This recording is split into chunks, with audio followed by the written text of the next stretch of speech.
So this is a story of person A, person B.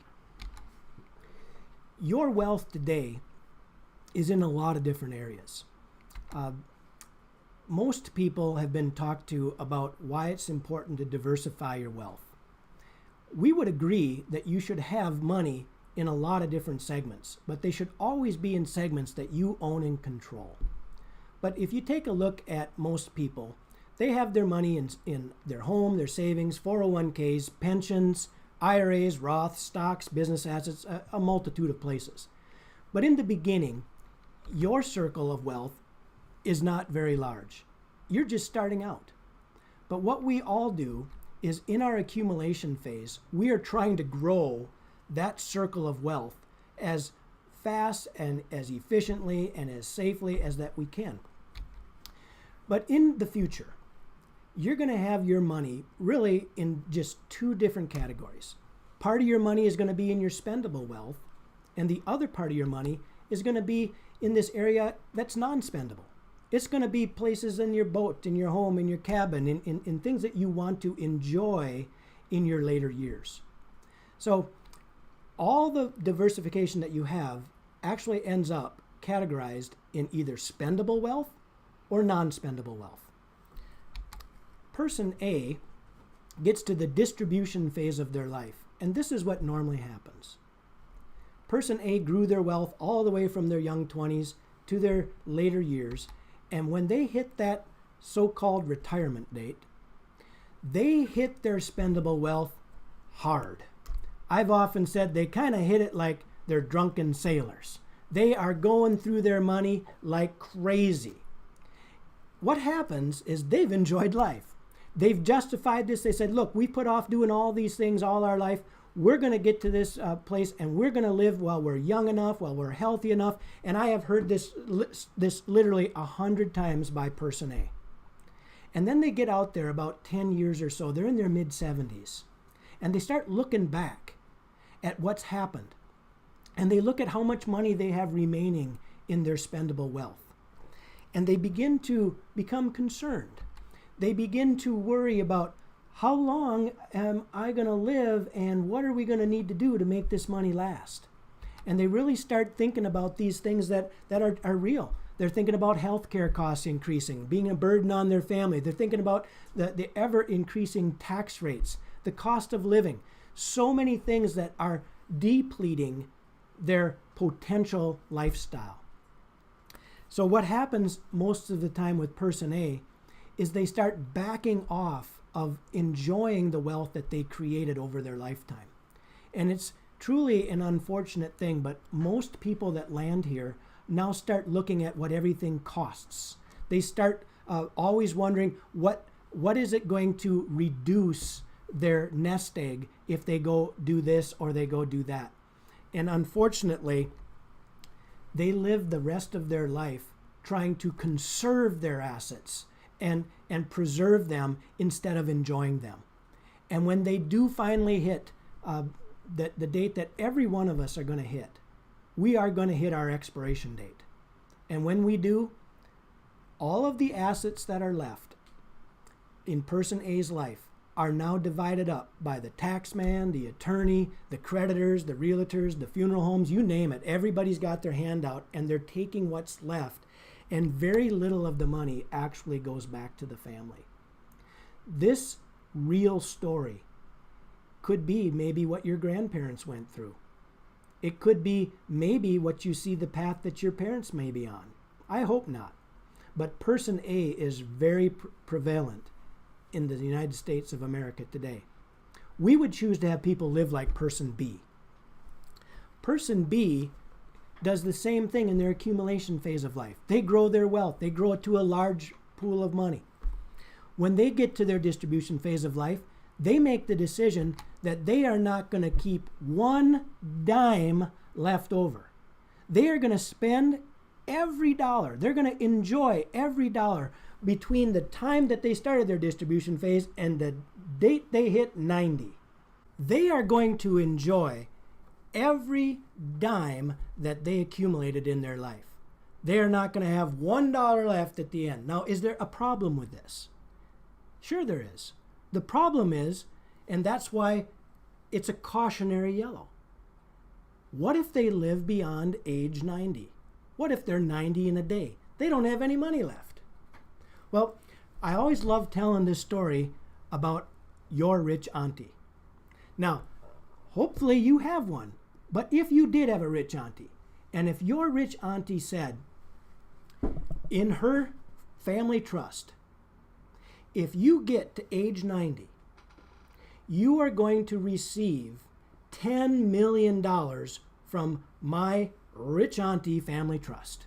Now, if you had a rich auntie like that, that'd be a pretty cool deal, wouldn't it?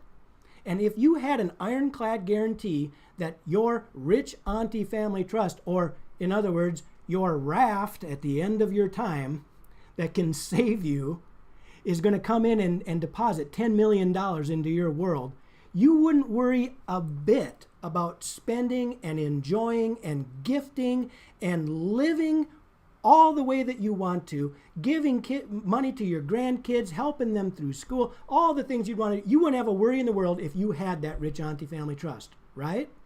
Right.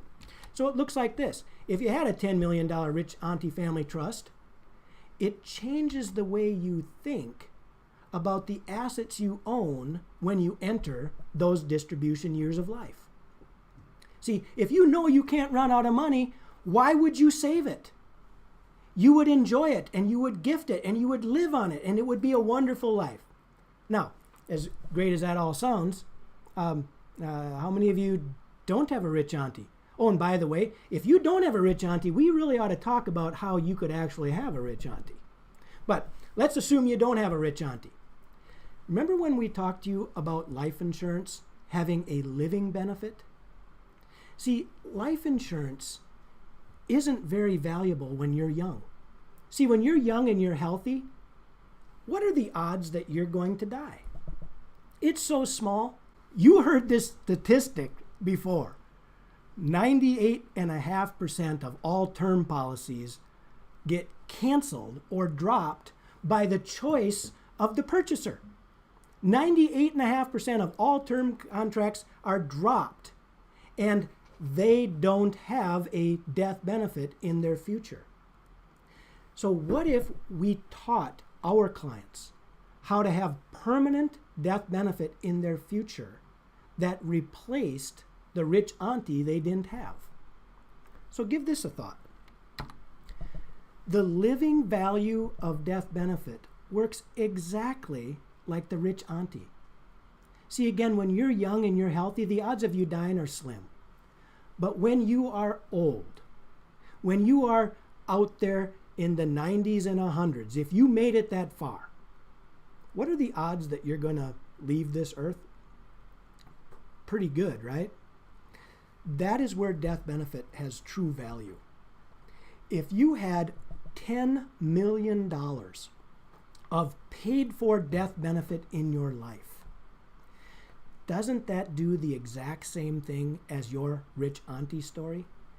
It puts you in a position to say, the $10 million that we grew and accumulated in our lifetime, every dime of that is spendable, enjoyable, giftable, because when we die, that $10 million is going to get replaced, and it's going to get replaced tax-free.